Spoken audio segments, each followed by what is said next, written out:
Bonjour ou bonsoir, namasté, belles âmes, abonnés, belle communauté d'amour, tellement d'amour, merci de nous rejoindre dans ces vidéos avec les crânes de cristal, partagés dans ces épisodes l'arbre de vie de Séphiroth des crânes de cristal, conçu par Patrice Marty, avec cet arbre de vie et tellement d'amour que vous pouvez retrouver dans le livre Les crânes de cristal, porteur de sagesse.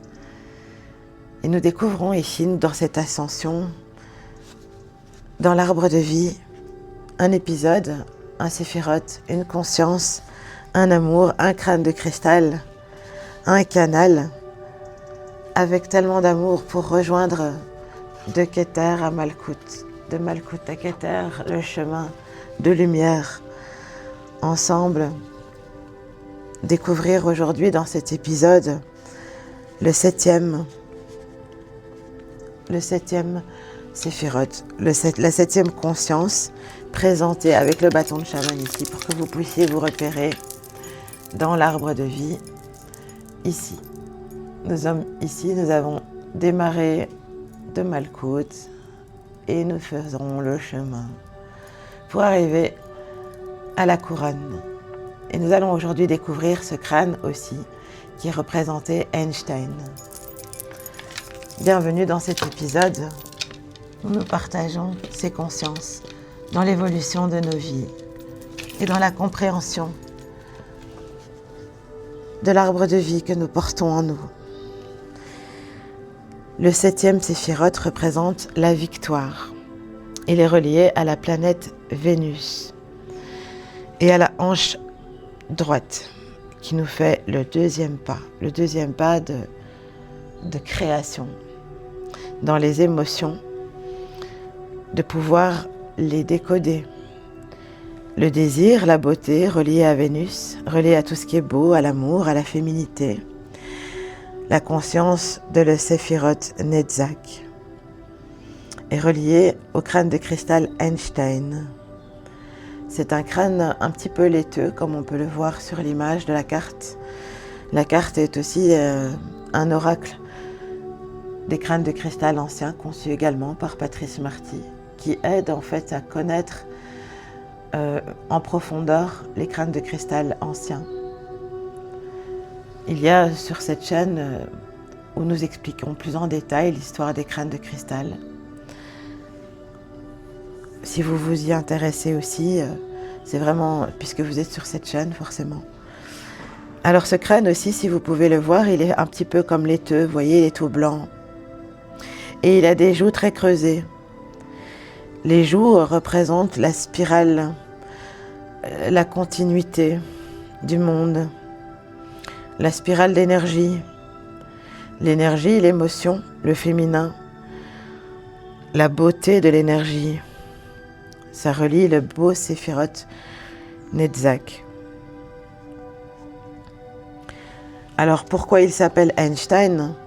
Ça n'a rien à voir avec la créature Einstein comme on connaît. Ça vient d'un nom allemand en fait, oui. Ein représentant une et pierre, Stein, comme Einstein, une pierre.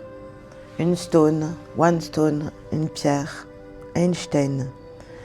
Ce crâne pèse 15 kilos, il est vraiment très gros. Et il a été accueilli par une femme qui cherchait un tout petit crâne, qui s'appelle Caroline Ford. Il a été découvert en Amérique centrale. Il a d'abord fait partie d'une collection privée d'artefacts.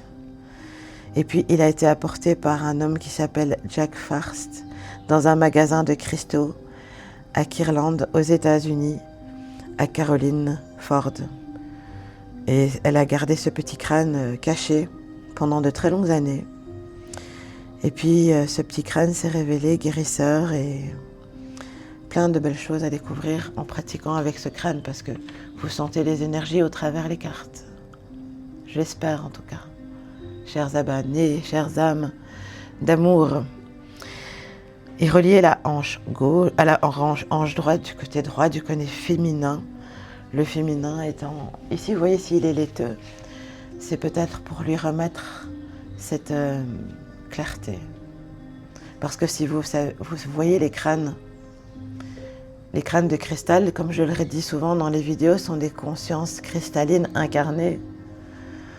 Des consciences cristallines, ce sont des consciences qui sont à la même fréquence de la Terre-Mère et qui évoluent. Elles évoluent de par l'incarnation de l'esprit cristallin qui s'incarne dans la conscience cristalline. Et c'est pour ça qu'ils se transforment et qu'ils évoluent. Vous voyez bien, si vous regardez la carte Einstein, sa mâchoire, parce que c'est un gros crâne, évolue. Sa mâchoire est limpide et le haut est un peu laiteux parce que c'est comme des nuages à chaque fois voir et faire disparaître. D'où le fait d'être dans l'émotion et dans la créativité de créer des beaux nuages dans la beauté de Vénus. Et la victoire se vit chaque jour, puisque cet arbre de Netzach est le 7e séphiroth relié à la victoire d'une porte qui s'ouvre et une démarche, la première Einstein, la première pierre est lancée. Et si vous voyez, cet arbre de vie aussi ressemble à la marelle dans laquelle nous jouons quand nous étions petits. Et c'est pour ça que nous décidons de la commencer en bas pour faire le chemin de vie jusqu'à devenir dans la couronne. Avec tellement d'amour, merci pour cet épisode. C'était Shamina Shami, le crâne Einstein, les consciences des crânes de cristal. Tellement d'amour. Merci pour ces partages. Si vous avez aimé ces épisodes, n'hésitez pas à les commenter, partager.